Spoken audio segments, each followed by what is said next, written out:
she actually got sent away to have me Oh, right. Okay. from the family. So Yeah. um, at Wow. a young age, it was a bit difficult. Yeah. But since going there, I was just like, this is it. This is what I want to do. This is made my mind up. And Yeah. my mum used to say, "What's your backup?" I used to say, "Don't ask me about anything else." Nothing to do with football. Oh, Well, when like, I missed out a lot of schooling. I guess the hours added up. yep. I'd leave kind of at like maybe 1 o'clock, 1:30 each day, Okay. just to get to train. Yeah. I think I stopped playing for about 6 or 7 months. I didn't touch a ball, Okay. didn't train, Yeah. just felt completely out of love with the sport and Okay. with football. Even during my Gold Coast time, I was there for 3 years. Okay. And like I said, off the field, I was having a lot of problems, and I was going out a lot, and Yeah. uh, I was partying with people I shouldn't be partying with, and the glitz and glamour kind of got away from me, and I knew it wasn't good for me. So I knew I had to take myself out of the environment. But Yeah. Yeah. Yeah. playing well on the pitch, it kind of just magnifies your life. It makes everything else feel like you're walking on cloud nine. And when you're not, Yeah. it's the worst thing in the world. Yeah. And it Yeah. reflects off the field as well. I've missed out on weddings. I've missed funerals Okay. from family members that have passed. Bless. Uh, it's a lot of those little sacrifices, which Yeah. I guess at the time it really, really does bug you.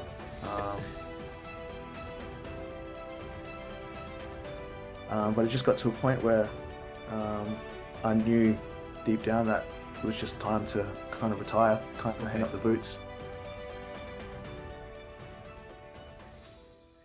So we're really excited today to welcome a former professional footballer who dedicated nearly 20 years to playing the sport that he loves, playing for some of the most beautiful cities around the world, and someone who is massively proud to have represented his heritage and his people.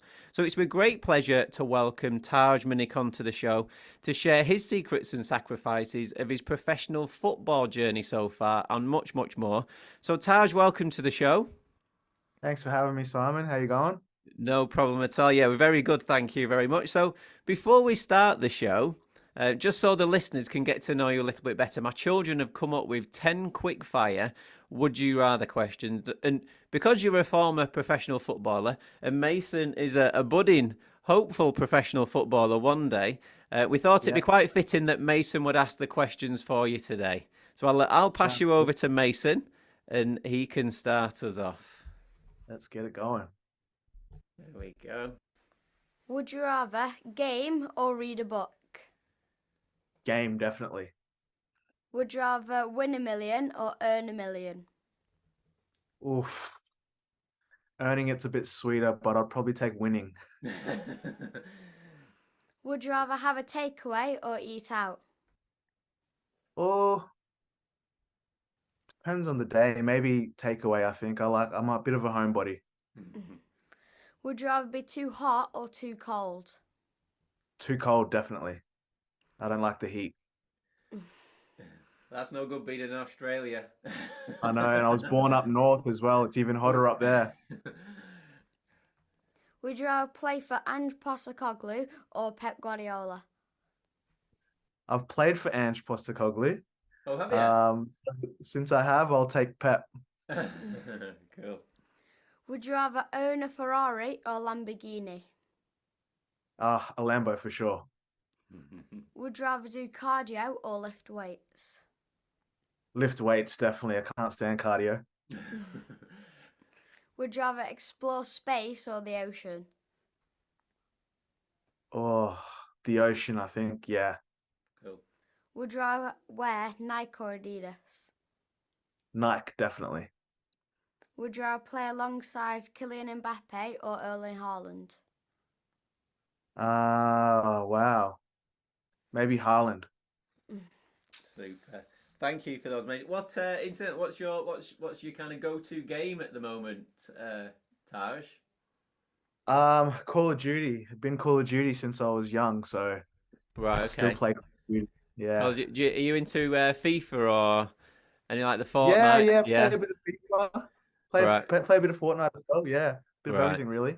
Think they're your favourites at the moment, aren't they? Fortnite and FIFA. Right. So, but thank The you new very much EA for is that, coming out Mason. soon, isn't it? Sorry, say that again, Taj. The new EA is coming out soon, isn't it? Yeah, you're eagerly awaiting that, aren't you? When it's released, so I'm sure Mason will be he'll be mithering and badgering us for that one. I think. Yeah, can't wait. So thank Thanks you for for that, that, dude. Mason. Thank you. All right, super. Right then, okay. So let's begin. So Taj, as you know, the podcast is to shine the light on the secrets and sacrifices all families go through to allow their children to become elite level athletes, and highlight that it's not always the Instagrammable moments that we've kind of spoke about off camera. On social media, and from first-hand experience with having 4 children currently on that journey, it's definitely a tough journey, and it's definitely not one for everyone, which I'm sure we'll kind of touch on later in the show. But my first question would be, could you just take me back to your childhood and your earliest memories of when you was growing up and what family life was like back then for you? Yeah. So my mum was pretty young when she had me. Okay, Uh, we grew up in a very Christian household. okay, My grandfather is a preacher. right, Uh, so we kind of grew up in the church. So when my mum had me at quite a young age, it was all kind of, yeah, a bit of doom and gloom and a lot of that. And she actually got sent away to have me oh right, um, okay, from the family. So yep, um, at wow, a young age, it was a bit difficult. yep, But once my grandfather met me when I was a baby still, yep, he says that it still melts his heart to this day. So I won him oh, over pretty bless, early on in yeah, life. yeah, Um, oh, I'm the second eldest grandchild, so right, okay, um, there's quite a few of us. We've got a very supportive family okay, um, on my mum's side. Um, we're all pretty close, pretty tight knit. yep, Um, so growing up, I had a lot of input, I guess, from different kind of family members and okay, things like that. yep, yep, Within my own kind of household, my mum and my dad kind of broke up when I was quite young. okay, Uh, so my mum raised me yep, since I was about 9 or 10 years old. Um, and that was, I guess, it was difficult, but she did the best she could. yep, Um, I got a baby. I had a baby sister then. I yep, got a. She's 5 years younger than me, so yep, we kind of grew up together. But I kind of became a father figure quite on and the head okay, of the house pretty early, and kind of had to grow up really, really, really quickly. okay. Yeah. So when you was at school, was you doing any other sports other than football, or was it always kind of football for you, or did you try lots of different No. kind of sports at school? Yeah. So my first actual club sport is, I'm not sure if you would have it over there in the UK, but we call it touch football. Right. Okay. So it's it's rugby league essentially, Okay. without the tackling. So Right. it's just if you Yeah. touch, you play the ball and you get on with it. So Yeah. Yeah. um, that was my first kind of sport. Okay. I played football, I guess, at school at lunchtimes. Yeah. I didn't join a club or realize that I enjoyed it until about 11 years old. Okay. Uh, yeah, so I was quite a bit of a late kind of bloomer in terms of joining a football club and playing in a league and stuff like that. Yeah. Okay. Can you remember when, say, for instance, you first got kind of spotted? So, like that kind of first game where someone, how does it kind of work in Australia? I know over here. So, for instance, like we'd mentioned about Mason at the moment, and my other boy Sebastian, they play for, say, like their grassroots team, and they may have like say professional teams that, or say scouts that may kind of go around and like kind of watch the boys, and if they kind of like what they see with regards to kind of the kind of the physicality or the athleticism or the way they kind of play the game, then they may get asked to go down on trial to the academy, and then they might kind of progress up the years. How does it kind of work in Australia for you, and how did you get spotted?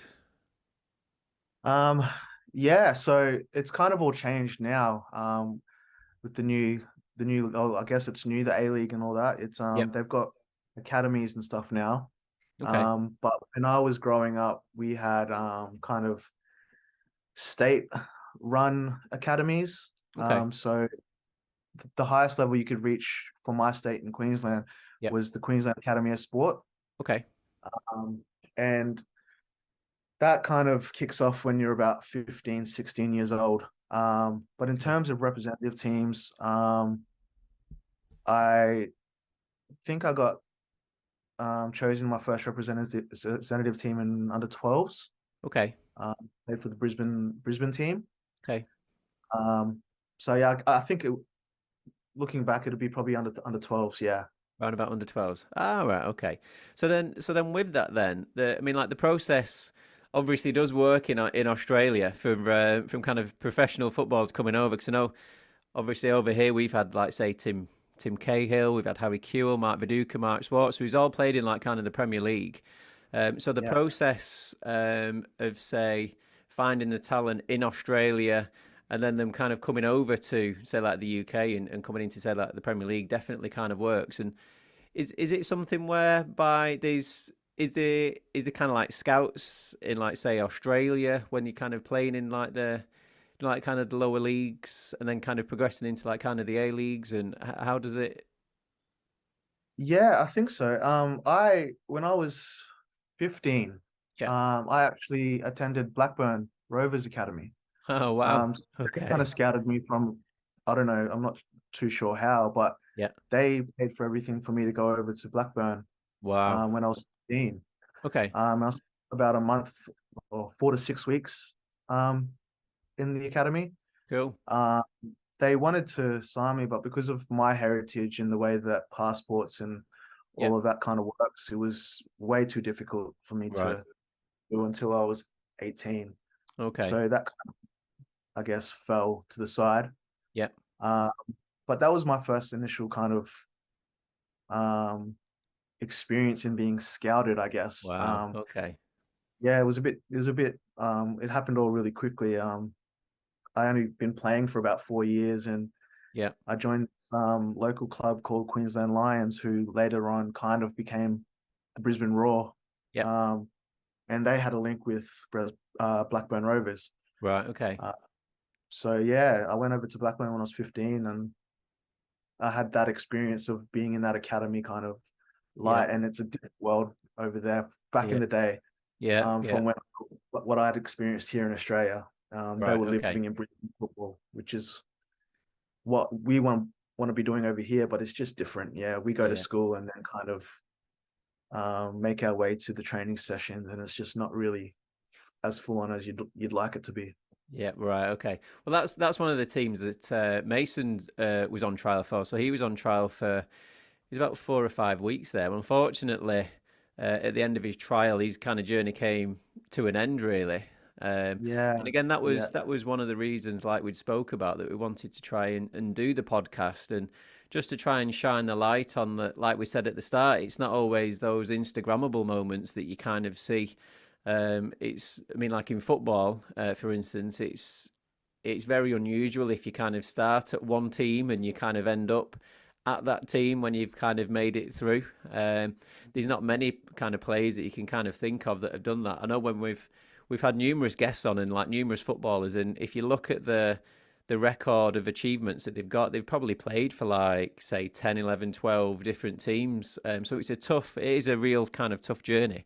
Um, so would you say that Blackburn Rovers was like your kind of first wow moment in kind of football, where you thought like, wow, this is something that I really want to do, and this is something that I'm really good at? Did that kind of, as one of our latest guests said, it kind of ignited that kind of fire in a belly type of thing? oh, definitely. I mean, up to that point, I was making kind of state sides and representative sides locally, and it kind of was just something I was making. I didn't really think of it much more than that. Yeah, And then when I went to Blackburn and went to England, and I visited yeah, Dundee United in Scotland as well. Went cool. across to there. and went and watched the Blackburn Rovers game, my first actual, I think, sporting event I'd been Right. to. Okay. Yep. And since going there, I was just like, this is it. This is what I want to do. I've made my mind up. Don't. Yeah. My mum used to say, "What's your backup?" I used to say, "Don't ask me about anything else." Nothing to do with football.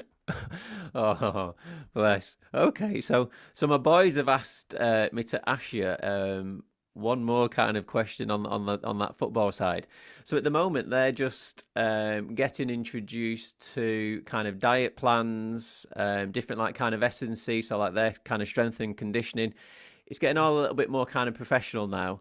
They've got different kind of days of the week where they have to do kind of different things, different exercises, different plans, and diet sheets are kind of getting sent to them. So they were quite kind of interested and intrigued to kind of hear what a typical day would be like. Do you know if you was on a match day when you was competing professionally, what time would you say like kind of get up and what would you have for your breakfast and what would you have kind of like pre-match kind of meal and how many hours before your kind of game would that be?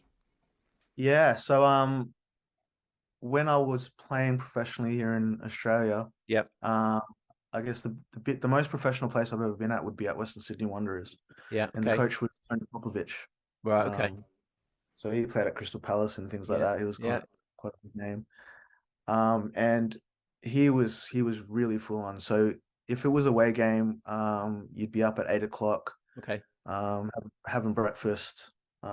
He'd watch everything you eat. You'd be it's like a hawk. Right. Okay. Everything that you touched, you couldn't get past him. Right. Okay. We go for a team walk in the morning, immediately after breakfast for maybe half an hour, a bit of a stretch. Yeah. Okay. What would you eat for your breakfast there, Taj? Um, it really depends on the person, but Okay. mostly like kind of like a oats, Yep. um, bit of porridge. Some boys like to eat some scrambled eggs on toast. Yep. Cool. Um, some boys didn't like to eat breakfast, Okay. Yeah. so they would not eat anything. They'd have a coffee in the morning and then Yeah. go on the walk and wait till lunch. Okay. Um, it really just depended on the person, and Yep. you kind of figure that out as you go. Yeah. Yeah. What works best for you. Yep. Um, for me, I tried it all. Sometimes I didn't eat breakfast to see how that would go. I hated it. Yeah. I needed something in my belly. Yeah. Um, yeah, so I'd have breakfast, have a coffee, go for a team walk, and then have a bit of a lie down. And Okay. then we'd have lunch, I think about 4 or 5 hours before a game. Okay. Yeah. That usually consisted of I guess, like a chicken and pasta Yep. kind of pasta base meal. Okay. And then maybe a couple hours out, we'd have like a banana or something, Yeah. or a protein bar or something like that Okay. Yeah. to top it up, I guess, during the day. Right. Okay. Ah, right. Okay. Super. So with kind of hearing your kind of backstory, would you say, with regards to your professional career, you had, say, a normal childhood growing up, or did you feel as if like kind of you missed out on? Did you miss out on any like kind of parties or after school clubs or doing anything with friends because you was in like kind of the professional game, or did that kind of come a little bit later on for you where you were sacrificing, say, going out with friends and parties and kind of events and things? Yeah, no, I think that came quite, I guess, like I said, after I visited Blackburn, and I knew that that was something that I wanted to do Yeah, for, I guess, a career. yeah, Once I got home from that trip, my mind was made up, and I kind of, I was at the QAS at the time, Queensland Academy of Sport, so yeah. we were training 4 or 5 times a week anyway, Okay, after schools. So during the weekends, we didn't really have many competitive games back then. okay, So we would either play in between ourselves, or we'd have the weekend off. So I right, would usually try and fill that in myself and train on my own right, okay, yeah, early on. So I guess 15 to 16 was when I kind of figured out that was what I wanted to do, and I yeah, kind of made the decision for myself to miss out on certain things, right, like going okay. to parties and stuff like that. Yeah, Yeah. yeah, yeah. Because I know, again, from speaking to all the guests, and because we're not in that bubble, a couple of years ago, we took the decision to take our eldest daughter out of school, it was. So she plays tennis, and she travels around, say like the UK quite a lot. She has different, say, ITF tournaments in like say Europe. Not so long ago, she's been to like kind of Bulgaria and Nigeria and traveled to like kind of different places doing her tennis. Um, Awesome. However, she was missing quite a lot of school at the time because of that, and it kind of got to a point where there was quite a few gaps in her education. So we took the decision to kind of come out of education, so my wife could like kind of homeschool her. So for us, that was us almost saying that she's not had kind of a normal childhood of doing the educational kind of route. However, to kind of get the hours in and stuff, we just kind of thought it was kind of the right kind of thing to do. Um, Yeah, However, with when we've kind of spoken to other guests, what they've kind of mentioned is it was just kind of normal, just was normal to them to like kind of miss school or lessons. We had Angus Gillams on, who was a professional squash player, and he's wow. won various like PSA Tour titles. He's won like kind of various kind of like gold medals and things, and he openly said he missed loads of like kind of lessons because of his kind of commitment to his kind of squash. However, for him it was quite kind of normal for him to kind of do that, whereas kind of typically it's not a normal thing for children who aren't in say sports, for instance. Yeah, yeah. Well, I was kind of I was very lucky in terms of the high school that I went to. Yeah, Um, had a footballing excellence, yeah. so football was a subject for me at school. Oh wow, cool. So yeah, so we trained every day at school. Yeah. Um, but then also because I was in the Queensland Academy of Sport, I'd have to leave pretty much about two periods before school ended. Right. Okay. Uh, get to training, which started at 3:30, which was looking back is kind of ridiculous because we didn't finish school till 3 o'clock. So Right. Okay. yeah, I understand that kind of that road as well. When like, I missed out a lot of schooling. I guess the hours added up. Yep. I'd leave kind of at like maybe 1 o'clock, 1:30 each day just Okay. to get to train. Yeah. Um, uh, yeah, but I did have to, I guess, play a lot of catch up. Yeah. And my mum kind of made me finish my schooling. Yeah. Oh, bless One her. of her, one of her, yeah, one of her, yeah, just had to do it. Right. Okay. Okay. So I'm gonna read out some of the next kind of journey in your career. So from signing for your hometown of Brisbane Roar in 2007, and then obviously representing Australia at the under 20s, under 23s. You then signed for another A-League franchise in 2019, Gold Coast United, which being on the Gold Coast must have been like an amazing, an unbelievable experience for obvious reasons. Then you was due to set to be traded to Newcastle Jets, I think it was. However, it fell through because of a heel injury with Red, and then you went on trial at Western Sydney, as you've kind of mentioned. Then you got released. And then to get your career back on track, you'd signed for a Filipino-based team, Meralco Sparks, scoring on your debut, which again another amazing, an amazing achievement. However, unfortunately for you, in 2018 the club was dissolved, which kind of left you without a club. So we can quite kind of clearly see the roller coaster of emotions there throughout your career. So my next question is, how do you kind of personally cope with the kind of peaks and troughs of that kind of journey? Because there's some like massive like kind of highs, but then there's also kind of the lows that kind of go along with that as well. Yeah, I guess when you're in it and it's what you want to do. You kind of get it all mixed into just one kind of big thing. So Right. you don't really realize you do understand the feelings and the emotions that you're going through, and you do kind of realize that this is kind of a difficult moment that I'm going through at the time Yeah. at the moment. Yeah. Um, but because it's something that you want to do, I guess you're working hard and you're always so positive. And I guess for me, it was just knowing and having faith that something was always going to come up. Yeah. Okay. When I was at the Gold Coast, especially, I had a lot of problems at the Gold Coast off the field. Okay. Um, had a lot of people living with me. I had friends and family coming and visiting whenever they pleased. Yep. A lot of there was a lot of problems off the field, and one of those, when, like you said, I was meant to be traded to Newcastle. That was kind of my doing. Yep. I tried to leave the Gold Coast numerous times just because I knew the environment wasn't good for me, Okay. and I kind of been like trapped into the whole lifestyle of the Gold Coast, Yeah. which Yeah. um, so I wanted to leave and I wanted to get out of there, and it almost eventuated a few times, but at the end of the day, Gold Coast kind of didn't let me. Okay. Uh, After the Gold Coast, I at that moment I questioned is do I still want to keep playing? I kind of fell Okay. out of love with the sport. Yep.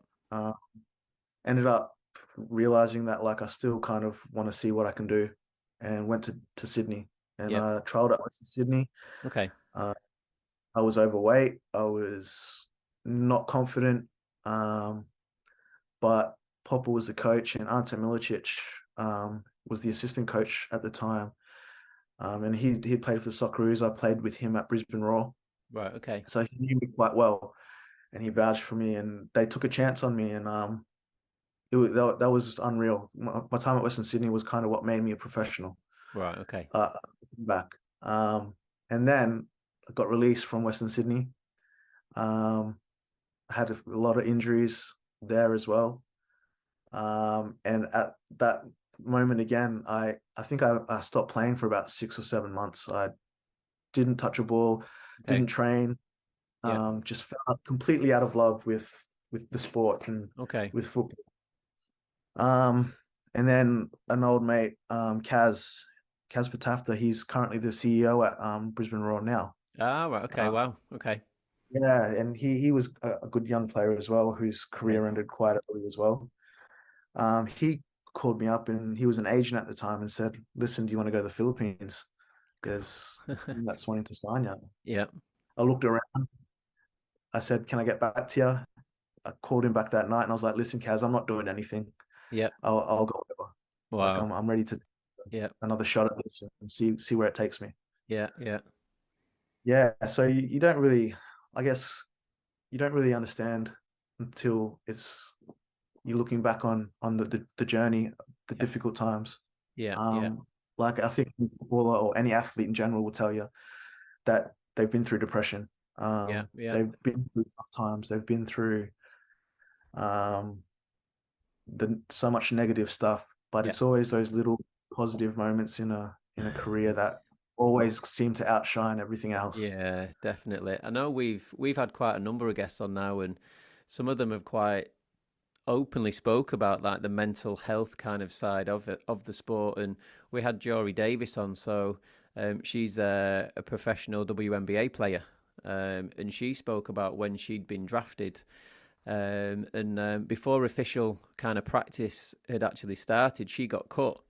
So she'd been drafted. She'd had like kind of the elations and the success of being drafted. She it was before all social media. She was saying because she said if it was at that time where social media was around, she said like she had like a picture on like the side of buses, like slam dunking a ball, like really kind of like cool things.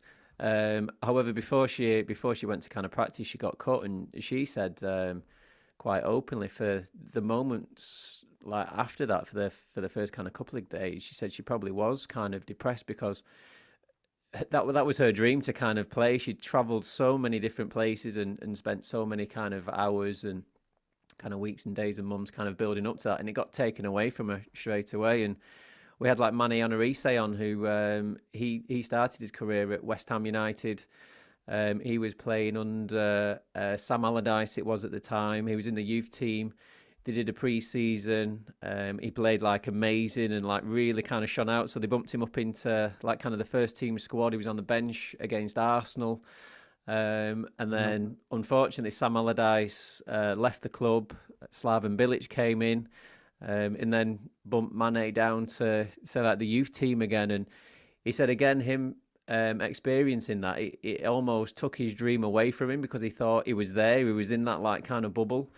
Yeah. So, like you said, those kind of significant and kind of key events, they're so kind of tough to actually take. But I think from me listening to all the professional athletes that we've had on, that kind of motivation or intrinsic motivation and that resilience and dedication to kind of want to kind of fulfill their dream, it's absolutely unreal, and it's all credit to all the athletes like we've had on like yourself, that you just kind of you just keep working at it, and you just kind of go again, and you kind of go again. So with that then, was there, I think you've kind of touched on it there. Was there any times where you did like feel like kind of giving up due to like kind of big kind of setbacks or kind of injuries? Was it that kind of period where you said you had a break for 6 or 7 months? Yeah, definitely. I Yeah. mean, even during my Gold Coast time, I was there for 3 years. Okay. And like I said, off the field, I was having a lot of problems, and I was going out a lot, and Yeah. uh, I was partying with people I shouldn't be partying with, and the glitz and glamour kind of got away from me, and I knew it was it wasn't good for me. So I knew I had to take myself out of the environment, but Yeah. um, at the time, Gold Coast were being difficult. The owner was being difficult. The coach was being difficult. Mm. They wouldn't let me leave. So even at that point, I was in such a hole, and I wasn't playing much. Like as an athlete, that's all you want to be doing. As a footballer, that's all you want to be doing. Yeah. Yeah. Playing well on the pitch, it kind of just magnifies your life. It makes everything else feel like you're walking on cloud nine. And when you're not, Yeah. it's the worst thing in the world. Yeah. And it Yeah. reflects off the field as well. And that's what I was going through at the Gold Coast. So I knew I was depressed. I knew I was in a bad frame of mind, and I knew I was in a bad environment. And I tried to take myself out of it, but it just didn't happen. Yeah. So even after Gold Coast, I wanted to give up. I kind of just had this thing in the back of my head where it was just, is it all worth it? Is this Yeah. what you want to keep going through? Yeah. Yeah. Um, Luckily for me, I kind of went to Western Sydney and had a couple years there and found my love for the sport again, and Right. Good. was enjoying my time. Despite the injuries, I had a couple injuries there, but Yeah. even though I was just in a good environment and I was enjoying my football again, and Yeah. being like the ultimate professional, Yeah. and then you get released again. I got released from Western Sydney. Yeah. And Yeah. at that point is when in my mind, I actually had retired. I completely stopped playing football. Okay. I think I was 24 years old, 25 years old, Okay. 24. Um, but yeah, that was kind of the last straw for me. I didn't even look at the football for 6 months. All right. Okay. Uh, When yeah. you're with the clubs, do you have like kind of psychologists that kind of support you? Because I know we had Max Barbera on, so he's a former national ice hockey player, and he was always told by the psychologist not to have too many kind of peaks and troughs, and to approach everything in like kind of the same way, and never get too kind of high or too low, and be say more flatlined to help him with his kind of consistency. However, he said because of that, he says his wife would almost kind of say to him, he's like dead inside, he says, because he shows like little or like no emotions now because of his kind of thought process of the way he was told to kind of approach things. Do you kind of Yeah. get support from, say, like psychologists or? I think it's all kind of changed now. Right, okay. But back when I was playing, especially in the A League, there was kind of, I guess, nearly zero support. Right, okay. You turn up to training, you train, you do gym, Yeah. then that's it. You're done for the day. They Right, don't want to hear okay. from you. Yeah. Right, okay. Um, there were there's a few coaches throughout that time that were really good and did actually reach out and knew that I was in a bad place and Yeah. did offer their kind of personal support and Okay. suggested a few things for me to do. Okay. But in terms, I guess, having a psychologist and even having that knowledge of trying to seek out a psychologist yourself, me personally, I didn't really have that kind of knowledge. Yeah. Ah, right, okay. So would you say that say like your parents and your family say sacrifice to support you on the journey? Because I mean, again, we've had numerous guests on where we've kind of seen it is very much a family affair with kind of taking the athletes to say training to to kind of missing out on, like, say, weekends because they'll be going to, say, like football matches or tournaments, or not being able to, like, say, go on holidays because they have to, say, finance a trip away because of whatever sport that they play in. So was it similar for you? Is it very much a kind of a family affair where kind of the kind of immediate family, like that you mentioned at the start when you was growing up, were they all involved in making sacrifices, and helping you on that journey? Oh, yeah, definitely. I think I touched on it earlier. I was raised by a single mother Yeah, since I started playing football. So it was just her. She was quite young, and my baby sister. So yeah, my mum was taking me to trainings 3 or 4 times a week, right, okay. sitting in the car waiting for me to finish. I've had a long day's work, so Yeah, she yeah, made incredible sacrifices for me, definitely. right, Um, okay. like you said, we used to wake up at 8 a.m., 7 a.m. on a Saturday morning to go play a game. Yeah, yeah, Yeah, and I don't think she kind of realized what what it would what I guess was going to eventuate. yeah, Um, she was just doing it because I enjoyed it. yeah, Um, yeah, I was at the time I was good at it. And yeah, my sister as well. She definitely made a lot of sacrifices. I mean, she was 5 years younger than me, and I guess I moved out of home when I was about 18, 19 anyway. okay. But in terms of me being home and having to go to training, she kind of, because it was my mum and only my mum, she Yeah, kind of took the back seat and had to be wherever we were or wherever I was. right, So okay. she really get the opportunity to chase whatever dreams she kind of had. So Right, they de okay. yeah, they definitely made immense sacrifices for me for sure. Yeah. And again, that's another reason why we wanted to start the kind of podcast, because myself and my wife, we have 4 children. In these times in a week where we may go like, say, a week or say 2 weeks with not seeing each other if one of us is traveling with our eldest daughter, who we've mentioned, or then if we Yeah, are all together, we may not see each other during the day because we're working. Then we get in an evening, and then one of us is going to football, one of us is going to tennis, or one of us taking our youngest to kind of football because she's just started football now. So you kind of constantly almost kind of taxiing kind of to and from, and then it gets to the weekend, and then they're out in tournaments or kind of playing matches and things. And we were thinking at the start, like, we must be really doing something wrong because we're spending no time together.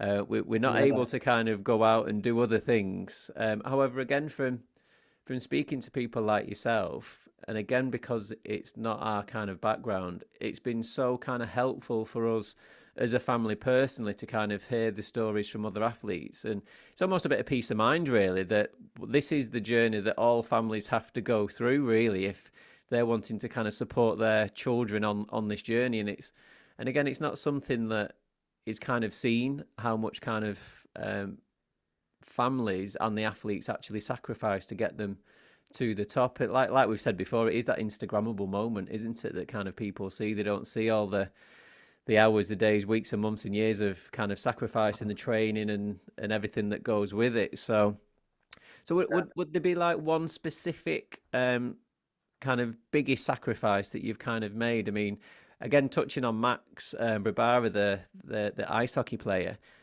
he said his biggest regret was his education. I mean, he got offered a full scholarship to go to university.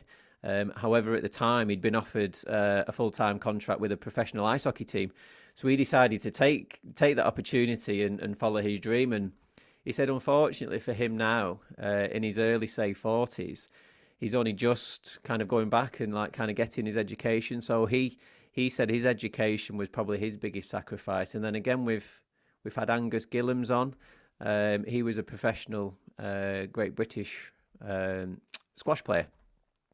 yeah. And he said he sacrificed going to like Harvard and like Yale, which is like a massive like kind of opportunity for him to kind of pursue his career. So is there one, say, like big sacrifice that you've made, or would you say it's like lots of little sacrifices along the way that you've made? Um, yeah, I guess it was lots of little sacrifices along the way.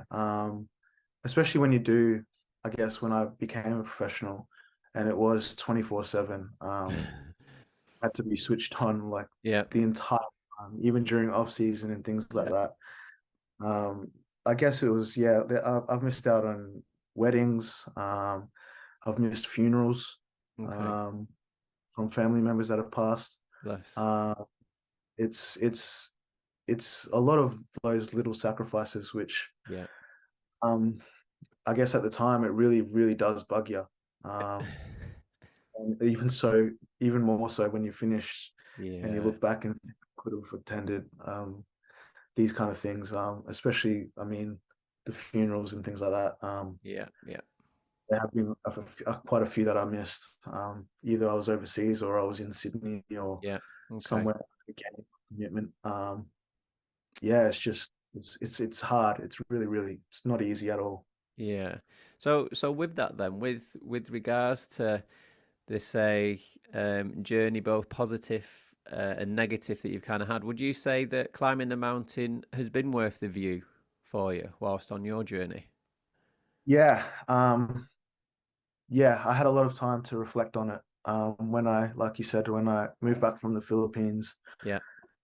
for the first maybe 6 to 8 months, I was still pursuing that dream. Okay. Um, and I just turned 30. Yeah.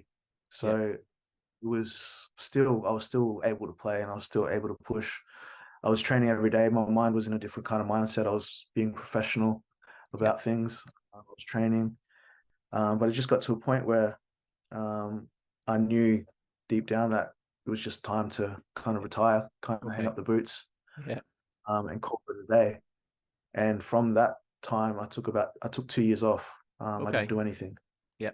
Didn't work. Didn't kind of kick a ball. I was, I guess, in that time, I was figuring out what to do next. Okay. Yeah. What next step? I had the kind of the op I guess the space to be able to do that. Not many Yeah. people can take 2 years off their career and figure out what to do. Yeah. Yeah. Um, so I was very blessed in that kind of sense. Okay. But in that time frame, in that 2 years, I had a lot of time to reflect, and um, it did. It was for me. It was all worth it. Yep. Um, it's gotten me into doors today still. Yep. That probably wouldn't have been opened for me if I was not Yep. a former professional athlete. Yep. If I didn't have such a kind of not a big name, but a name in sports and in my culture, Yep. um, there wouldn't be a lot of doors open that have been opened for me. So it has taken care of me even after I've finished. Yeah. Good. Um, Good. yeah, And I think yeah, like we've spoken and come to hear from all the athletes. I think with the mindset and the motivation, the dedication and resilience that all the athletes kind of show in their professional career, there's so many transferable skills that they can kind of use in everyday life and in like kind of the business and the working life as well. So it's no surprising when we've spoken to so many different guests that they've gone on to be like really successful in whatever industry that they've kind of decided to go through or go into, I should say, because of that mindset that they've kind of got. So as the show comes to an end, we have a tradition and we ask all our guests if they've had any favourite quotes or philosophies that they've used to help them along their journey. And one that we had Jory Davis on not so long ago, the professional basketballer who we've mentioned, and her was just some kind of basic rules that she was kind of brought up on. She says that she was always told to stay grounded and stay close to people, stay humble, never get too high or above the public, because there's always a mother or a doctor. Everybody's great in their own right. So I was just wondering if there was anything that you kind of follow and have kind of worked by to get you to where you are today. yeah. Well, that kind of sounds very similar to, I guess, my life. Yeah, I've had a very humble background. yeah, My family are very close, and they're all kind of very, very humble people. yeah, Um, and I was kind of the first person to like make a name for myself in my yeah. family. And I have a very, very big family. If Australia, you ask, Minniecon, someone will know someone. Yeah, Uh, so yeah, I guess my mum and my family have really kept me grounded. okay. They've kept me humble. Yeah, Um, they've always supported me. Okay. No matter what decision I make, they've always supported me 100%. Okay. And I guess just having that kind of spine, even going through the hard things Yep. that I went through in career, just Yep. having that kind of spine of people who, no matter what decisions you make, you've always got that support has really Yep. helped me even after football. Yeah. Yeah. Okay. So so finally then, what's next on your journey? Is there any future plans or projects we can look out for? I know you're very passionate about helping and mentoring people to fulfill a path towards a better future. Plus, you're also a massive mental health advocate as well. So, just wondering if you've got any future plans that you can kind of share with us that we can look out for. Um, yeah, well, at this moment in time in my life, I've, I've like I said, I've grown up and I've got a big boy job now. Uh, I've entered the working world. Yeah. So I'm actually a counselor at the moment. Right. Okay. Um, and what I do is I help. I'm not sure if you've heard of it, Stolen Generation. Right. So Okay. I'm Aboriginal background and I'm Indigenous Australian. Yep. And we've got a stolen generation who was misplaced due to colonialism and things like that. Yep. And I help them to find their families Wow. and help them reconnect to where they're from. Cool. So I kind of help them process, I guess, what's happening and a lot of those things because culturally it's very difficult to not grow up with culture when Yep. you found out so late in life, and which a lot of people do. Yep. So at the moment, that's what I'm doing. I'm helping people reconnect with families that have been lost, Yep. uh, and helping, I guess, um, we have this, it's just kind of new, which is the Indigenous soccer championships, Right. football Okay. championships. Yep. So that's an annual thing at the moment. Okay. It's, I think, 4 or 5 years old, and Okay. I've been helping out with that as well. Yep. So I'll be lacing up the boots again in November. Okay. Just to run around and try and see how fit I am these days. Yeah. Yeah. And that's just Indigenous people of Australia. So there's teams from all over Australia, from different areas that come to Brisbane and kind of, I guess, compete for a trophy. Wow. That's Yeah, amazing. those are the little things that I'm doing at the moment. Yeah. So is there any like kind of social like kind of handles we can like kind of is there anything that you that kind of advertise it? Is there any like kind of socials that we can look out for it? Um, yeah, on Facebook and on Instagram, I think it's called Australian Indigenous Football Championships, Right. Okay. AIFC. Right. Okay. Um, Yeah. Cool. so that'll be kind of the handles on most things. Yeah. Right. Brilliant. We'll definitely look out for that, Taj. So Taj, thank you so much for being a guest on Elite Children: A Family Portrait. I'm sure the listeners and the viewers at home can definitely see they're not alone in raising elite level children. And good luck with all your future projects and your ventures. Good luck with your next game back in November, as you've just mentioned there. And I'm sure with a mindset, a personality, a humility, and resilience like you've shown throughout your career. Everything will be a huge success. So, Tahj Minniecon, thank you so much for sharing a brief insight into your journey so far on Elite Children: A Family Portrait. So, thank you. Thank you so much. And can I just say that you're doing an amazing job as a father and your wife as well. Oh, To thank you support so your much. That's children very the way that kind. yeah, to support your children in the way that you've described, and I they're very lucky, and you're doing an unreal job. So yeah, good work for that. Oh, thank you. Do you know what? That's so kind. And I know, like yourself, it is a real kind of family affair. We do have a good support network around us, and with like kind of parents that kind of help out and things as well. So like you've said, it is a real family affair. But thank you so much for your kind words as well. It's very kind of you. Not a problem. No, thank Thank you for you. having me. No problem at all. Awesome. Thank you very much.